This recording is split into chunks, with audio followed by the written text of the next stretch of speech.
Confident group ಅಧ್ಯಕ್ಷ doctor CJ Roy ಪ್ರಕರಣ ದಿನಕ್ಕೊಂದು ತಿರುವು ಪಡಿತಾ ಇದೆ. ಪ್ರಾಥಮಿಕ ತನಿಖೆಯಲ್ಲಿ ಇದು ಆತ್ಮಹತ್ಯೆ ಎಂಬುದು ದೃಢಪಟ್ಟಿದ್ರೂ ಸಾವಿನ ಹಿಂದಿರುವ ಕಾರಣಗಳು ಮಾತ್ರ ಇನ್ನೂ ನಿಗೂಢವಾಗಿಯೇ ಇವೆ. ಈ ಬೆನ್ನಲ್ಲೇ ಪೊಲೀಸರು ರಾಯ್ ಮೊಬೈಲ್ ಫೋನ್ ಅನ್ನ ವಶಪಡಿಸಿಕೊಂಡಿದ್ದು ಸಾವಿನ ರಹಸ್ಯವನ್ನ ಭೇದಿಸಲು ಮುಂದಾಗಿದ್ದಾರೆ. ಸಿಜೆ ರಾಯ್ ಅವರು ಗಟ್ಟಿ ಗುಂಡಿಗೆ ಮನುಷ್ಯ, ಯಾರಿಗೂ ತಲೆ ಕೆಡಿಸಿಕೊಳ್ಳದೆ ದೊಡ್ಡ ಸಾಮ್ರಾಜ್ಯವನ್ನ ಕಟ್ಟಿದಂತ ಬುದ್ಧಿವಂತ ಉದ್ಯಮಿ. ಆದ್ರೆ ಅಧಿಕಾರಿಗಳು ಒಂದು ಲಾಕರ್ ತೆಗೆ ಎಂದಿದ್ದಕ್ಕೆ ರಾಯ್ ಕಂಗಾಲಾಗಿದ್ರಂತೆ.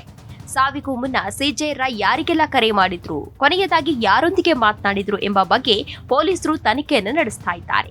ಮೊಬೈಲ್ನಲ್ಲಿರುವ ಮೆಸೇಜ್ಗಳು, ವಾಟ್ಸ್ಆಪ್ ಚಾಟ್ಸ್ ಹಾಗೂ ಕಾಲ್ ರೆಕಾರ್ಡ್ಗಳನ್ನ ಜಾಲಾಡಲಾಗ್ತಾ ಇದೆ. ಯಾರಿಗಾದ್ರೂ ದುಡುಕಿನ ನಿರ್ಧಾರದ ಬಗ್ಗೆ ಮೆಸೇಜ್ ಕಳುಹಿಸಿದ್ದಾರೆಯೇ ಎಂಬುದು ತನಿಖೆಯ ಪ್ರಮುಖ ಭಾಗವಾಗಿದೆ. ಇನ್ನು confident group MD TA Joseph Ashok Nagar ಪೊಲೀಸರಿಗೆ ದೂರು ನೀಡಿದ್ದಾರೆ. ಆದ್ರೆ ಐಟಿ ಅಧಿಕಾರಿಗಳ ಮೇಲೆ ಯಾವುದೇ ನೇರ ಆರೋಪವನ್ನ ಮಾಡಿಲ್ಲ. ಹಾಗಾದ್ರೆ ದೂರಿನಲ್ಲಿ ಏನಿದೆ ಅಂತ ನೋಡುವುದಾದ್ರೆ, ನಾನು ಟಿಎ ಜೋಸೆಫ್, ಕಾನ್ಫಿಡೆಂಟ್ ಗ್ರೂಪ್ನ ಮ್ಯಾನೇಜಿಂಗ್ ಡೈರೆಕ್ಟರ್ ಆಗಿರ್ತೇನೆ. ಮಧ್ಯಾಹ್ನ ಸುಮಾರು 3 ಗಂಟೆಗೆ ಡಾಕ್ಟರ್ ರಾಯ್ ಅವರು ನನ್ನೊಂದಿಗೆ ಬೆಂಗಳೂರಿನ ಲ್ಯಾಂಗ್ಫೋರ್ಡ್ ರಸ್ತೆಯಲ್ಲಿರುವ ನಮ್ಮ ಕಚೇರಿಗೆ ಬಂದರು. ಅವರು ಆದಾಯ ತೆರಿಗೆ ಇಲಾಖೆಗೆ ಹೇಳಿಕೆ ನೀಡಲು ಬಂದಿದ್ರು ಮತ್ತು ನಂತರ ನಮ್ಮ ಕ್ಯಾಬಿನ್ಗೆ ಹೋದ್ರು. ಸ್ವಲ್ಪ ಸಮಯದ ನಂತರ ಅವರು ತಮ್ಮ ತಾಯಿಯೊಂದಿಗೆ ಮಾತನಾಡಬೇಕೆಂದು ನನಗೆ ತಿಳಿಸಿದ್ರು. ಹಾಗಾಗಿ ನಾನು ಹೊರಗೆ ಬಂದೆ. 10 ನಿಮಿಷಗಳ ನಂತರ ಕ್ಯಾಬಿನ್ ಬಳಿ ಹೋಗಿ ಬಾಗಿಲು ತಟ್ಟಿದೆ. ಯಾವುದೇ ಪ್ರತಿಕ್ರಿಯೆ ಬರಲಿಲ್ಲ. ಬಾಗಿಲು ಮುರಿದು ಒಳಗೆ ಹೋದಾಗ ಡಾಕ್ಟರ್ ರಾಯ್ ಕುರ್ಚಿಯ ಮೇಲೆ ಕುಳಿತಿದ್ರು. ಶರ್ಟ್ ಮೇಲೆ ರಕ್ತವಿತ್ತು, ದೇಹ ತಣ್ಣಗಾಗಿತ್ತು. ಆಂಬ್ಯುಲೆನ್ಸ್ ಜೊತೆಗೆ ಬಂದ ವೈದ್ಯಕೀಯ ಸಿಬ್ಬಂದಿ ನಾಡಿ ಮಿಡಿತವನ್ನ ಪರೀಕ್ಷಿಸಿದಾಗ ನಾಡಿ ಮಿಡಿತ ಇರಲಿಲ್ಲ.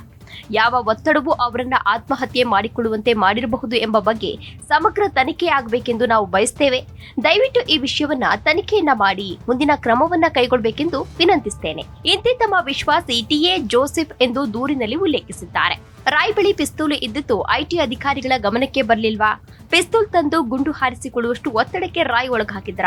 ಕೋಟಿ ಹಣ ಗಳಿಸಿದ್ದ ಉದ್ಯಮಿಗೆ ಇದ್ದಕ್ಕಿದ್ದಂತೆ ಉಂಟಾದ ಆ ದೊಡ್ಡ ಭಯವಾದ್ರೂ ಏನು ಎಂಬ ಬಗ್ಗೆ ತನಿಖೆ ಆಗಬೇಕಿದೆ ಅಂತ ಹೇಳಿ ಕೆಲವೊಂದಷ್ಟು ಜನರು ಈಗಾಗಲೇ ಒತ್ತಾಯವನ್ನ ಮಾಡ್ತಾ ಇದ್ದಾರೆ. ಇನ್ನು ಉದ್ಯಮಿ ಸಿಜೆ ರಾಯ್ ಆತ್ಮಹತ್ಯೆ ಪ್ರಕರಣಕ್ಕೆ ಸಂಬಂಧಿಸಿದಂತೆ ಬೌರಿಂಗ್ ಆಸ್ಪತ್ರೆಯಲ್ಲಿ ಮರಣೋತ್ತರ ಪರೀಕ್ಷೆ ಈಗಾಗಲೇ ಪೂರ್ಣಗೊಂಡಿದೆ. ಈ ಬಗ್ಗೆ ಬೌರಿಂಗ್ ಆಸ್ಪತ್ರೆಯ ವೈದ್ಯಕೀಯ ಅಧೀಕ್ಷಕ ಡಾಕ್ಟರ್ ಎಂಎನ್ ಅರವಿಂದ್ ಈಗಾಗಲೇ ಕೆಲವೊಂದಷ್ಟು ವಿಚಾರಗಳನ್ನ ಹಂಚಿಕೊಂಡಿದ್ದಾರೆ. ಬುಲೆಟ್ ಎದೆಯ ಎಡಭಾಗಕ್ಕೆ ಹೋಗಿದೆ. ಅದು ದೇಹದಿಂದ ಹೊರಹೋಗದೆ ಒಳಗೆ ಉಳಿದಿದೆ. 6.35 ಮಿಲಿಮೀಟರ್ ಗಾತ್ರದ ಬುಲೆಟ್ ಹೃದಯ, ಶ್ವಾಸಕೋಶದ ಕೆಳಭಾಗ ಮತ್ತು ಡಯಾಫ್ರಮ್ಗೆ ಹಾನಿಯನ್ನ ಮಾಡಿದೆ. ಹಾಗೆಯೇ ಹೊಟ್ಟೆಯ ಒಂದು ಭಾಗಕ್ಕೂ ತಗುಲಿ ಡಯಾಫ್ರಮ್ಗೆ ಭಾರಿ ಹಾನಿಯಾಗಿದೆ. ಬುಲೆಟ್ ಹಿಂದಿನ ಪಕ್ಕೆಲುಬುವರೆಗೆ ತಲುಪಿತ್ತು. ಸಿಜೆ ರಾಯ್ ಸಾವು ಗುಂಡಿನ ಗಾಯದಿಂದಲೇ ಆಗಿದೆ ಎಂದು ತಿಳಿಸಿದ್ದಾರೆ. ಇನ್ನು ಮೃತದೇಹದಿಂದ ಡಿಎನ್ಎ ಪರೀಕ್ಷೆಗಾಗಿ ರಕ್ತ ಮಾದರಿ ಮತ್ತು ಗುಂಡು ಹಾರಿದ ಬಗ್ಗೆ ಬೆರಳಚ್ಚು ಪರೀಕ್ಷೆಗಾಗಿ ಕೈ ಮತ್ತು ಬೆರಳಿನ ಮಾದರಿಗಳನ್ನು ಸಂಗ್ರಹಿಸಿ ಎಫ್ಎಸ್ಎಲ್ಗೆ ರವಾನೆಯನ್ನ ಮಾಡಲಾಗಿದೆ ಎಂದು ಡಾಕ್ಟರ್ ಅರವಿಂದ್ ಈಗಾಗಲೇ ಕೆಲವೊಂದಷ್ಟು ಮಾಹಿತಿಯನ್ನ ಹಂಚಿಕೊಂಡಿದ್ದಾರೆ. ಹಾಗಾದ್ರೆ ಏನಿದು ಪ್ರಕರಣ ಅಂತ ನೋಡೋದಾದ್ರೆ, ಖ್ಯಾತ ಉದ್ಯಮಿ ಹಾಗೂ ಕಾನ್ಫಿಡೆಂಟ್ ಗ್ರೂಪ್ ಅಧ್ಯಕ್ಷ ಡಾಕ್ಟರ್ ಸಿಜೆ ರಾಯ್ ಅವರ ಕಚೇರಿಯಲ್ಲಿ ಆದಾಯ ತೆರಿಗೆ ಇಲಾಖೆ ದಾಳಿಯನ್ನು ನಡೆಸ್ತಾ ಇದ್ದಂತಹ ಸಂದರ್ಭದಲ್ಲಿ ಅವರು ಗುಂಡು ಹಾರಿಸಿಕೊಂಡು ಪ್ರಾಣವನ್ನ ಕಳೆದುಕೊಂಡಿದ್ದಾರೆ. ಈ ಘಟನೆ ಉದ್ಯಮ ವಲಯದಲ್ಲಿ ತೀವ್ರ ಆಘಾತವನ್ನ ಮೂಡಿಸಿತ್ತು. ರಾಯ್ ಅವರ ಅಕಾಲಿಕ ನಿಧನಕ್ಕೆ ಈಗಾಗಲೇ ಸಾಕಷ್ಟು ಗಣ್ಯರು, ಉದ್ಯಮಿಗಳು ಸಂತಾಪವನ್ನ ವ್ಯಕ್ತಪಡಿಸ್ತಾ ಇದ್ದಾರೆ. ತನಿಖೆಯ ಮೂಲಕ ಮತ್ತಷ್ಟು ವಿವರಗಳು ಹೊರಬೀಳುವಂತಹ ನಿರೀಕ್ಷೆ ಇದೆ. ಡಿಸೆಂಬರ್ನಲ್ಲೂ ಅಂದ್ರೆ ಕಳೆದ ಡಿಸೆಂಬರ್ನಲ್ಲಿಯೂ ಕೂಡ ಕಾನ್ಫಿಡೆಂಟ್ ಗ್ರೂಪ್ ವಿರುದ್ಧ ಆದಾಯ ತೆರಿಗೆ ಇಲಾಖೆ ಶೋಧ ಕಾರ್ಯವನ್ನು ನಡೆಸಿತ್ತು.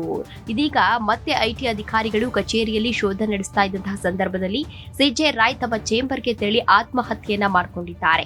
ಐಟಿ ಅಧಿಕಾರಿಗಳು ಕಚೇರಿಯಲ್ಲಿ ರಾಯ್ ಅವರನ್ನ ವಿಚಾರಣೆಯನ್ನ ನಡೆಸ್ತಾ ಇದ್ದಂತಹ ಸಂದರ್ಭದಲ್ಲೇ ತಮ್ಮ ಕೊಠಡಿಗೆ ಹೋಗಿ ಗುಂಡನ್ನ ಹಾರಿಸಿಕೊಂಡಿದ್ದಾರೆ.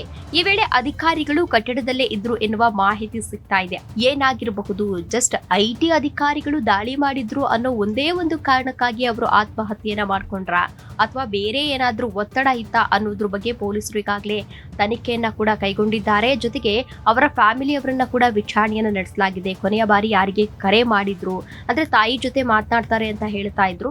ಆದ್ರೆ ಅವರು ಕೊನೆಯದಾಗಿ ತಾಯಿಯೊಂದಿಗೆ ಮಾತನಾಡಿದ್ರ ಅಥವಾ ಬೇರೆ ಯಾರಿಗಾದ್ರೂ ಫೋನ್ ಮಾಡಿದ್ರ? ಹೀಗೆ ಎಲ್ಲ ಆಯಾಮಗಳಲ್ಲೂ ಕೂಡ ಪೊಲೀಸರು ಈಗಾಗಲೇ ತನಿಖೆಯನ್ನ ಕೈಗೊಂಡಿದ್ದಾರೆ. ಜೊತೆಗೆ ಅವರ ಡೈರಿ ಕೂಡ ಸಿಕ್ಕಿದೆ. ದಿನಚರಿ ಏನು ಬರೀತಾ ಇದ್ರು ಆ ಡೈರಿ ಕೂಡ ಸಿಕ್ಕಿದೆ. ಡೈರಿಯಲ್ಲೂ ಕೂಡ ಕೆಲವೊಂದಷ್ಟು ರಾಜಕಾರಣಿಗಳ ಹೆಸರನ್ನ ಬರೆದಿದ್ದಾರೆ ಎನ್ನುವ ಅಂಶವೂ ಕೂಡ ಇದೀಗ ಪತ್ತೆಯಾಗ್ತಾ ಇರುವಂತದ್ದು. ಒಟ್ಟಿನಲ್ಲಿ ಪೊಲೀಸರು ಇದೀಗ ತನಿಖೆಯನ್ನ ಕೈಗೊಂಡಿದ್ದು ಮುಂದಿನ ದಿನಗಳಲ್ಲಿ ಈ ಪ್ರಕರಣ ಎಲ್ಲಿಗೆ ಬಂದು ನಿಲ್ಲುತ್ತೆ ಅನ್ನೋದನ್ನ ಕಾದು ನೋಡಬೇಕಾಗಿದೆ.